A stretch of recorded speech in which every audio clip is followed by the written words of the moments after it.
My dear students, welcome to my YouTube channel NSM academy. তো আজকে আমরা class 10 এর সহজ সুদের অঙ্কগুলো সলভ করব। এর আগে ফার্স্ট পার্ট এবং সেকেন্ড পার্টে আমরা 1 থেকে 14 দাগ পর্যন্ত সহজ সুদের অঙ্কগুলো সলভ করেছি। কোষে দেখি 2 ক্লাস 10 এর ম্যাথস, কোষে দেখি 2 সহজ সুদের অঙ্ক, পেজ নাম্বার 47 থেকে আজকে শুরু হবে।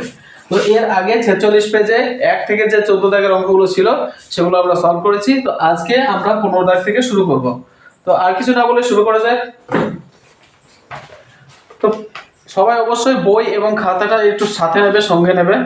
এখানে কি বলছে দেখো, 15 দাগের অঙ্কটা বলছে একটি তাঁত সমবায় সমিতির যন্ত্রচালিত তাঁত ক্রয় করার সময় 15,000 টাকা ধার করে 5 বছরে সেই ধার শোধ করতে সমিতিকে 22,125 টাকা দিতে হলো। ব্যাংকটির বার্ষিক সরল সুদের হার নির্ণয় করো। তাহলে এখানে আসল টাকা বলা রয়েছে, সেটা হচ্ছে কত? 15,000। সময় হচ্ছে 5 বছর, আর সুদে আসলে সেই টাকাটা কত হয়েছে? 22,125 টাকা। তাহলে 22,125 থেকে যদি 15,000 টাকা বাদ দেওয়া হয়, তাহলে যেটা হবে সেটা হচ্ছে 5 বছরের মোট সুদ। এবার দেখো, তাহলে এখানে আসল, সময় এবং মোট সুদ বলা আছে, আমাকে সুদের হার বার করতে হবে। তাহলে এখানে আমি লিখে নেব আসলকে কি দ্বারা প্রকাশ করা হয়? এর আগের ভিডিওতে করানো হয়েছে, টি দ্বারা প্রকাশ করা হয়। কত? 15,000 টাকা। ঠিক আছে। তারপর হচ্ছে সময়কে টি দ্বারা প্রকাশ করা হয়, সময় হচ্ছে 5 বছর। তারপর হচ্ছে মোট সুদ এটাও বলা রয়েছে। মোট সুদ আয় দ্বারা প্রকাশ করা হয়, মোট সুদ বলা রয়েছে কত? সুদে আসলে হয়েছে 22,125 টাকা, মাইনাস হচ্ছে 15,000, আসলটা বাদ দেব। তাহলে মোট সুদ পেয়ে যাবেন। তাহলে 22,000 থেকে 15,000 বাদ দিলে কত হচ্ছে? 7,125 টাকা। এটা হচ্ছে কি? মোট সুদ। ঠিক আছে, এর টাকা, আর এটা হচ্ছে টাকা। তাহলে এখানে আমাকে সুদের হার বার করতে হবে, বার্ষিক সুদের হার। বার্ষিক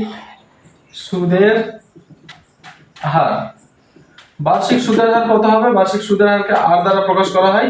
তাহলে এখানে পি ইকুয়াল টু, যদি আই ইকুয়াল টু, মানে আই বলতে মোট সুদ, I equal to P T R by 100 হয়, তাহলে আর ইকুয়াল টু কত হবে? আর মানে আর ইকুয়াল টু সূত্রটা কি আসবে? 100 গুণিত আই বাই হচ্ছে পিটি। ঠিক আছে। তাহলে এখানে এই সূত্রটাকে আমরা অ্যাপ্লাই করব। 100 গুণিত আই বলতে কত?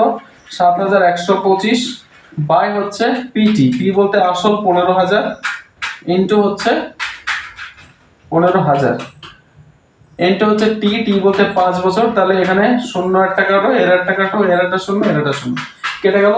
এবার আমরা কাটাকুটি করবো, এটাকে 5 দিয়ে কাটো। 5 দিয়ে কাটলে কত হবে? 5 একে 5, 5 এ 5 হাতে 2, 4 5 এ 20, হাতে 1, 5 10, 5 25। এবার এখানে 150 রয়েছে, আর এখানে 1415 রয়েছে, 25 রয়েছে। তাহলে এটা 15 দিয়ে কাটা যাবে। 15, আচ্ছা 15 দিয়ে না কেটে ছোট করে কাটি 5 দিয়ে। 3 5 এ 15, 30, আর এটাকে 5 দিয়ে কাটলে কত হয়? 5 দুগুণে 10, 5 8 এ 40, আর 5 5 এ 25। এবার এখানে 285 হচ্ছে, এটাকে 15 দিয়ে যাবে। 15 দিয়ে না গেলে 5 দিয়ে কাটি, 5 6 30, আর এটাকে 5 দিয়ে কাটলে, আচ্ছা নিচে লিখছি আমি, 5 দিয়ে কাটলে 5 5 এ 25, 3 5 7 এ 35। তাহলে এখানে কত হচ্ছে? 57 বাই হচ্ছে 6, 57 বাই 6। এটাকে ভগ্নাংশে দশমিকে প্রকাশ করলে কত আসবে? 6 দিয়ে ভাগ করো, 6 7 42, 6 48, 6 9 54, 6 9 54, বিয়োগ করো, বিয়োগ করলে কত আসবে? 3 দশমিক নিলে 0, 5 6 30, 30, 6 5 30। তাহলে এখানে কত হচ্ছে? 9.5 এত পার্সেন্ট। এটা হচ্ছে অ্যান্সার। তাহলে বার্ষিক সুদের হার কত হবে? বার্ষিক সুদের হার হবে 9.5%। ঠিক আছে। এবার পরের অঙ্কটা, নেক্সট। তো দেখো বন্ধুরা, এবার 16 দাগের অঙ্কটা দেখো কি বলছে। আসলাম চাচা কর্মক্ষেত্র থেকে অবসর নেওয়ার সময় 1 লাখ টাকা পেলেন। ওই টাকার কিছু টাকা ব্যাংকে, বাকি টাকা পোস্ট অফিসে জমা রাখেন এবং প্রতি বছর সুদ বাবদ 5,400 টাকা পান। ব্যাংকে ও পোস্ট অফিসে বার্ষিক সহজ সুদের হার যদি যথাক্রমে 5%, 6% হয়, তিনি কোথায় কত টাকা জমা রেখেছিল সেটা বার করতে বলছে। তাহলে দেখো এখানে সুদটা যদি আমরা দুটো ব্যাংকের মোট সুদ বার করতে পারি এক বছরে, তাহলে সেই মোট সুদ দুটো যোগ করলে কত হবে? 5,400 টাকা হবে। তাহলে আমাদের জাস্ট সুদ, মোট সুদটা বার করতে হবে, এক বছরের মোট সুদ, ঠিক আছে। আর এখানে কোন ব্যাংকে কত টাকা রাখছে সেটা আমরা ধরে নেব। আমি যদি এখানে কি হবে বলেছে ব্যাংকে, আচ্ছা আসলাম চাচার মোট টাকার পরিমাণ, আসলাম চাচার মোট 1,00,000 টাকা, 1,00,000 টাকা সুদে ছাড়ে। আর কোথায় কত টাকা ছাড়ছে দেখো, ধরি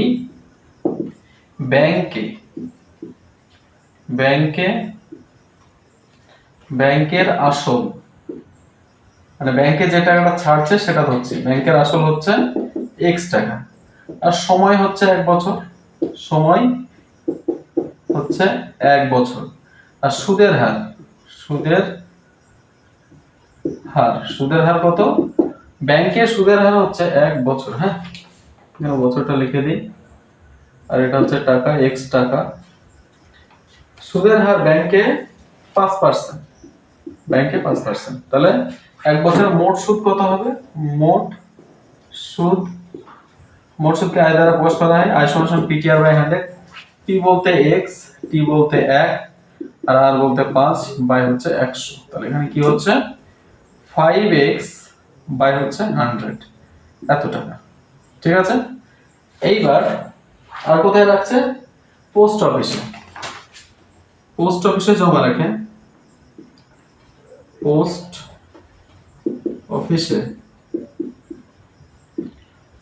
অফিসের আসল কত টাকা হবে? দেখো তার 1,00,000 টাকার মধ্যে যদি x টাকা সে ব্যাংকে রাখে, তাহলে পোস্ট অফিসে বাকি টাকাটা রাখছে, তাহলে বাকি টাকাটা মাইনাস করবো, তো 1,00,000 মাইনাস হচ্ছে x, এত টাকা, এই টাকাটা কোথায় রাখছে? পোস্ট অফিসে রাখছে। সময় একই, সময় হচ্ছে 1 বছর, সুদের হার কত? সুদের হার পোস্ট অফিসে 6%, তাহলে এখানে লিখবো 6%। আর মোট সুদ বার করবে এখান থেকে, মোট সুদ আয় দ্বারা প্রকাশ করা হয়, আয় সমান PTR/100, মানে 1,00,000 মাইনাস x, t বলতে 1 বছর, আর বলতে 6 বাই হচ্ছে 100, ঠিক আছে। তাহলে এটা গুণ করে দাও, 6 কে 6, এখানে 6,00,000 টাকা হয়ে যাচ্ছে, 6,00,000 টাকা তো নয়, 6,00,000 মাইনাস হচ্ছে 6x বাই হচ্ছে 100। এইবার এই টাকা আর এই সুদের টাকা, মানে এই পোস্ট অফিসের সুদের টাকা আর হচ্ছে ব্যাংকের সুদের টাকা যদি যোগ করি, তাহলে মোট 1 বছরের সুদ মোট কত হবে? এখানে বলা রয়েছে 5,400 টাকা। তাহলে শর্ত অনুসারে আমরা এটা লিখতে পারি। আচ্ছা এখানে আমি শর্ত অনুসারে ক্যালকুলেশনটা করছি। শর্তানুসারে 5x বাই 100 প্লাস হচ্ছে 6,0,0,0,0 মাইনাস 6x বাই হচ্ছে 100 ইকুয়াল টু কত? 5,400, ঠিক আছে। এবার ক্যালকুলেট করো, বা এদের লসাগু হলো 100, এবার নিচে এসে ভাগ করো, ভাগ করলে এটা ভগ্নাংশের যোগবিয়োগ তোমরা তো জানো, মানে নিচের হর দুটো লসাগু করতে হয়, 100 এবং 100 লসাগু 100ই হবে, নিচে এসে ভাগ করে 100 কে 100 দিয়ে ভাগ করলে 1 হবে, সেই 1 দিয়ে উপর থেকে গুণ, মানে এটা 5xই হবে প্লাস, আর এখানে যেটা আছে সেটাই হবে 6,00,000 দুটো 3টে মাইনাস হচ্ছে 6x ইকুয়াল টু 5,400। এবার পরের লাইন কি হবে?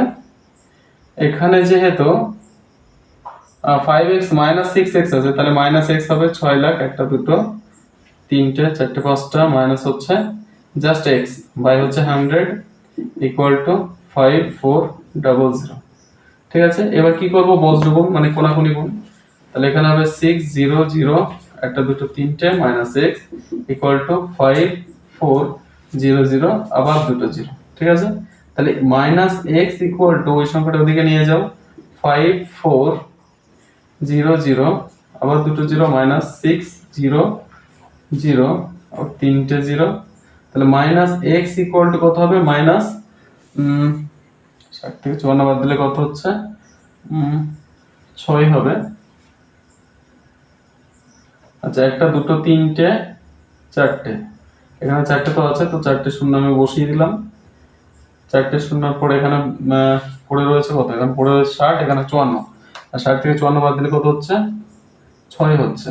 ঠিক আছে, 6, সরি চারটে শূন্য, তাহলে মাইনাস মাইনাস কেটে গেল, তাহলে এক্স ইকুয়াল টু কত হচ্ছে? 60,000। ঠিক আছে, তাহলে এক্স আমরা কি ধরেছিলাম? এক্স আমরা ধরেছিলাম ব্যাংকের আসল। তাহলে ব্যাংকে জমা রাখছে 60,000, আর 1 লাখের মধ্যে যদি ব্যাংকে 60,000 জমা রাখে, তাহলে পোস্ট অফিস ব্যাংকে কত টাকা রাখছে? 40,000। তাহলে এখানে লিখো অতএব ব্যাংকে জমা রাখে 60,000, 60 একটা দুটো তিনটে এত টাকা। ঠিক আছে, আর পোস্ট অফিসে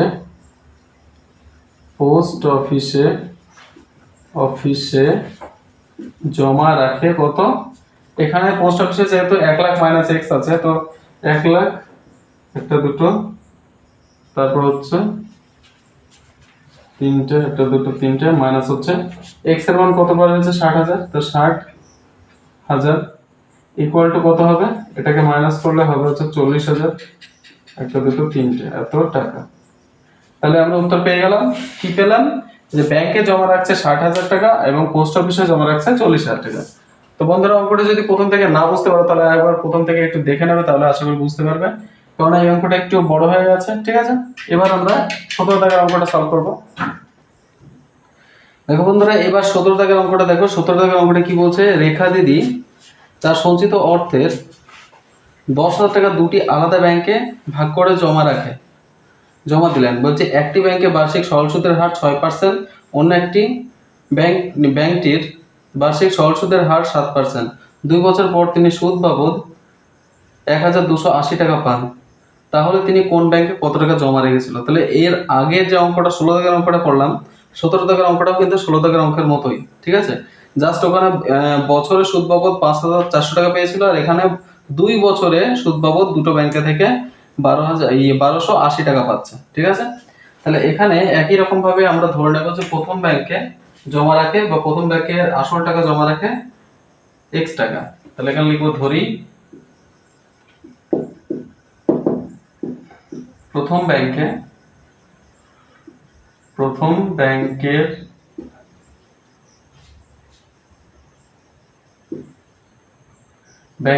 আসল টাকা জমা রাখে আসল। আচ্ছা, আসলে লিখছি আমি শুধু। ঠিক আছে, আসল সমান সমান কত? x টাকা। ঠিক আছে, এবার সুদের হার, প্রথম ব্যাংকে সুদের হার যেটাকে আর দ্বারা প্রকাশ করা হচ্ছে সেটা হচ্ছে কত? প্রথম ব্যাংকের সুদের হার হচ্ছে 6%, আর সময়কে t দ্বারা প্রকাশ করা হচ্ছে, সময় হচ্ছে 2 বছর। মোট সুদ কত হবে 2 বছরে? মোট সুদ হচ্ছে i সমান সমান ptr/100 হয়। p বলতে x, t বলতে 2 বছর, r বলতে 6%, বাই হচ্ছে 100। তাহলে কি হচ্ছে? 6 দুগুণে 12, x বাই হচ্ছে 100, এত টাকা। এই টাকাটা কি? প্রথম ব্যাংকের মোট সুদ হচ্ছে। এবার দ্বিতীয়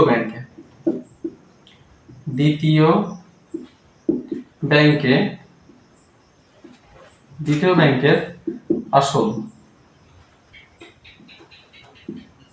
আসল p সমান সমান, যেহেতু মোট টাকা হচ্ছে 10,000 টাকা, তাহলে প্রথম ব্যাংকে যদি x টাকা জমা রাখে, তাহলে দ্বিতীয় ব্যাংকে কত টাকা থাকবে? দ্বিতীয় ব্যাংকে জমা রাখবে হচ্ছে 10,000 মাইনাস x টাকা।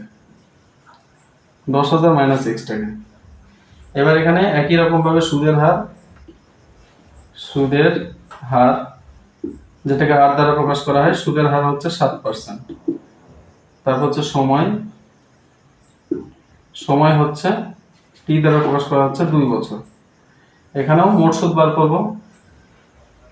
মোট সুদ যেটাকে i দ্বারা প্রকাশ করা হচ্ছে, মোট সুদ ptr/100, p বলতে 10,000 বিয়োগ হচ্ছে এক্স ইন্টু টি, টি বলতে হচ্ছে 2 বছর ইন্টু আর হচ্ছে 7 বাই হচ্ছে 100। এটাকে গুণ করো 7 × 14, তাহলে এখানে হয়ে যাবে 14,000। 14 পরে 7 × 14, 14কে এটা দিয়ে গুণ করো, 14কে 14, 14 পরে হচ্ছে 1 2 3 4 মাইনাস 14x, 14x বাই হচ্ছে 100। এত টাকা দ্বিতীয় ব্যাংকে মোট সুদ হচ্ছে, দ্বিতীয় ব্যাংকে 2 বছর মোট সুদ হচ্ছে। তাহলে এই সুদ এবং এই প্রথম ব্যাংকের সুদ, দ্বিতীয় ব্যাংকের সুদ এবং প্রথম ব্যাংকের সুদ যদি যোগ করি তাহলে আমাদের টোটাল 2 বছরের সুদ বাবদ পাচ্ছে হচ্ছে 1280 টাকা। তাহলে আমরা লিখতে পারি শর্ত অনুসারে, আমি এটা সাইডে করছি, শর্তানুসারে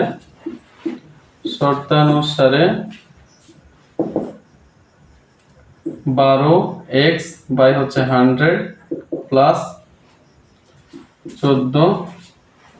14 পরে 4টে 0 মাইনাস হচ্ছে 14x বাই হচ্ছে 100 বাই হচ্ছে 100, হ্যাঁ, ইকুয়াল টু কত, 1200 কত টাকা পাচ্ছে, 1280 টাকা। বা এবার কি এটা ভগ্নাংশের যোগ, ভগ্নাংশের যোগ করতে গেলে 100 এবং 100 লসাগু 100ই হবে, আর 100 ভাগ করলে 1 হবে, 1 দিয়ে 12কে গুণ করলে 12xই হবে, প্লাস হচ্ছে এটাও একই রকম ভাবে 1 দিয়ে এটা গুণ করলে 14, তারপরে 1 2 3 4 মাইনাস হচ্ছে 14x ইকুয়াল টু 1280। এবার এখানে দেখো বন্ধুরা 14x মাইনাসে আছে আর এখানে 12x প্লাসে আছে, তাহলে মাইনাস 2x থাকছে, তার আগে থাকছে এখানে 14, তারপরে 1 2 3 4 মাইনাস হচ্ছে মানে 1,40,000 মাইনাস হচ্ছে 2x বাই হচ্ছে 100 ইকুয়াল টু 1280। এবার কি করব, বজ্র গুণ মানে কোনাকুনি গুণ, তাহলে এর নিচে কিছু 1280 নিচে কিছু না মানে 1 আছে, 1 দিয়ে এটা গুণ করলে এটাই হবে 14 মানে হচ্ছে 1,40,000 মাইনাস 2x ইকুয়াল টু এটাকে 100 দিয়ে গুণ করলে কত হবে, 1280, তারপর আবার দুটো শূন্য, ঠিক আছে। এবার কি করব, মাইনাস 2x ইকুয়াল টু 1280, তারপর দুটো শূন্য মাইনাস হচ্ছে 14, তারপর হচ্ছে 3টে শূন্য, ঠিক আছে। এবার এটাকে বিয়োগ করো, তাহলে মাইনাস 2x ইকুয়াল টু কত হচ্ছে, এখানে আছে 3টে শূন্য, 3টে শূন্য আগে দিয়ে দিলাম। এবার 140 থেকে 1200 140 থেকে 128 বিয়োগ, 40 থেকে 28 বিয়োগ করলে কত হচ্ছে 40 থেকে 28 বিয়োগ করলে হচ্ছে তোমার 40 থেকে 28 বিয়োগ করলে হবে 12। এবার এটা হবে মাইনাস মাইনাসে কেটে যাবে, তাহলে x ইকুয়াল টু কি হবে 12,000 বাই হচ্ছে 2 দিয়ে কাটো হবে 6,000। তাহলে 6,000 টাকা জমা রাখছে, 6,000 টাকা জমা রাখছে কোথায়, প্রথম ব্যাংকে। x আমরা প্রথম ব্যাংক ধরেছিলাম, x ইকুয়াল টু, তাহলে এখানে লিখবো প্রথম ব্যাংকে জমা রাখে, প্রথম ব্যাংকে জমা রাখে